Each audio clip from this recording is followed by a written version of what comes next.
Hello, future Gator families. My name is Hamilton Roberts, and I'm the Dean of Students here at Green Level High School. I'm going to talk to you a little bit today as a new family who's going to join us here at Green Level. This presentation is short, but it has information about registering, whether you're here in Wake County Public Schools, coming to us for the first time, if maybe you're coming from another North Carolina school, or if you're coming from out of state, out of district, maybe out of the country. The link here will be to our open house materials. I'll reference some of those videos soon. Make sure that you check out a lot of information we post on our website. So again, this is for our families coming to us seeking to enroll for the 22-23 school year. We're going to first start with those families that are coming to us from outside of Wake County Public Schools.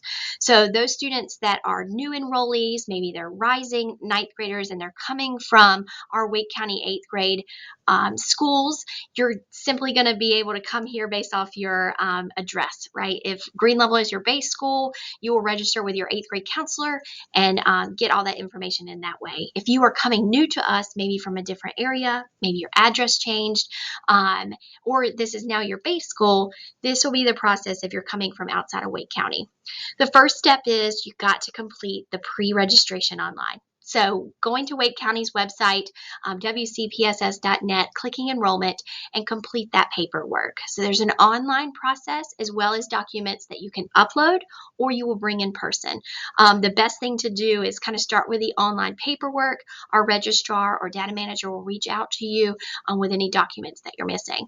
As soon as those documents are all turned in, we will reach out to you with an email to invite you to a virtual registration appointment. We love having so many people interested in Green Level, but unfortunately we won't be able to meet with prospective families until your registration paperwork is complete. We verify that you are in our base school and we have that paperwork, all the documents completed as well. So make sure to get those in on time so that we can start registering your child during spring break, which is in April this year. We will be doing those registration appointments virtually, so no matter if you live down the street or you're still in another state, as long as you have your information in and you have, we've made sure that you're actually coming to Green Level, then we'll start that registration process virtually.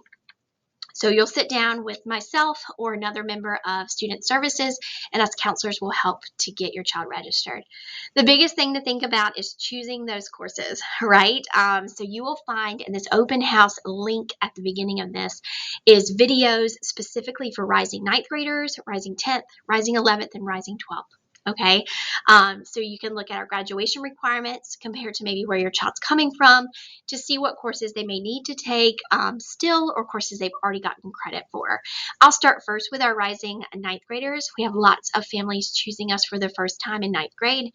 Our students select 12 complete courses, right? So we have a block schedule, which means that we have 4 classes first semester, classes that start in August, end in January, and then students get those 4 credits if they are successful. Then they start 4 new classes from January to June, take their exams, and get those 4 credits.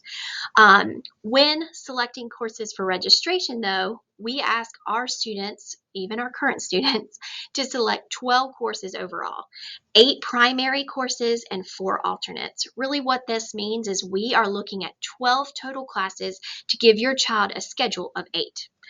The reason why this is important is that sometimes students' number one choice of a primary elective may coincide with an English class or a math class. We have to make sure that our core classes are guaranteed, right? Every student will get their next English, math, science, and social studies in like the next one they have, the next sequence. And then from there, we load those primary electives first and then alternates. But sometimes if those primary electives are full or don't fit in the schedule, that's why we go to the alternates. So this little caption at the bottom, primary elective versus alternate, means primary goes in first, but alternate is still an option. So we tell students, if you would never, ever, ever want to take a class, don't put it on your course selection. So we say the same thing to our new families. Our rising ninth graders do have 5 required courses with the English, math, science, social studies, and healthful living. Healthful living honors is a health and PE class students must take for graduation, and it is taken by all ninth graders. Hope that helps. If you are like, I have an upperclassman, there's a little bit differences here, right? So we're assuming they have their health and PE from previous schools. But if they do not, they will have to take that health and PE with us in the first year that they're here, just to make sure to get that graduation requirement. Otherwise, they just continue on their next English, next math, next science, next social studies in order to graduate. So you will see that most of our upperclassmen only have the 4 required courses, 4 primary electives, and 4 alternate electives. We do balance our schedules as best as we can, right? So if a student were to choose English, math, science, and social studies and these 4 primary electives, knowing that we'll split those in green, right? Maybe English and math first semester with 2 electives, and then science and social studies second semester with 2 electives. Unfortunately, we're not college, so you can't choose what semester or what period. It's all up to the master schedule and what works best for our students, but that is kind of how we keep our students balanced. So I would say if students are interested in pursuing our electives in the core areas, knowing that could unbalance a schedule. So just keep that in mind. These are all things we'll go over in your registration appointment, but I like to go ahead and give you information just to think about. Transferring credits. So those of you that are upperclassmen, so if your child's coming from another school, there's kind of, Wake County has a policy on how courses are transferred. So if they're coming from a Wake County public school system, they're coming to us from a public or private or homeschool or alternate school, there's all kinds of different ways that it will come through. Final grades are based off the accreditation of the sending school. So if your child currently is attending a public school in Wake County, their grades and their credits and their courses all come out over just as is. Where you may see some differences is if a student's coming from a private school that's not accredited, or a homeschool that's not accredited, or potentially out of country, if they're having to go through the Center for International Enrollment, which is the first step if you're coming from another country, contacting the Center for International Enrollment. If you're coming from a school that's not accredited, all the courses come over and the credits that a child earns, but they will not get their final grades on their transcript. So you can see that example of a non-accredited school. They would get a pass or a fail based off what they did. So the grades and the credits will not be included in the calculation of GPA or class rank. However, we give them the courses and the credits. This is where we tell families that are new to us, keep your documentation, right? When your child's applying for scholarships or colleges or work programs after high school, if you're transferring from another school and say you're getting pass or fails, they'll want to see what you did at your previous school, right? And so it doesn't just disappear. They're going to want to see the grades and those credits earned at the previous school. So typically our transfer students will be sending a transcript from a previous school as well as green levels to our colleges or scholarships or work programs. When we meet together, I will be looking through those historical grades to be able to transcribe those, and that will be shared in the virtual meeting so you can kind of see what counts for what we're able to transfer and what that really looks like. So that will be part of the conversation with a student services staff member. So our registration appointments, right? So before I mentioned, we're going to do these through virtual appointments through Google Meet. Once you have pre-registered, completed that online paperwork, and turned in your documentation, we will email you with a link to a Sign Up Genius where you can sign up for the appointment that works best for you. We will start that week of spring break, so April 11th through the 16th, but know that we'll go throughout the whole summer. So some families, you may not be moving or have your address be here until, say, June. We will be with you in June so that we can actually register you at that time. So just kind of keep that in mind with your kind of closing dates and things like that. We'll have to have all that information be ours before we can have you truly in our system.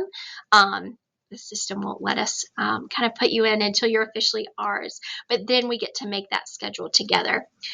You can submit course selections via email. So once you are pre-registered, this course guides, you can see the pretty document over here.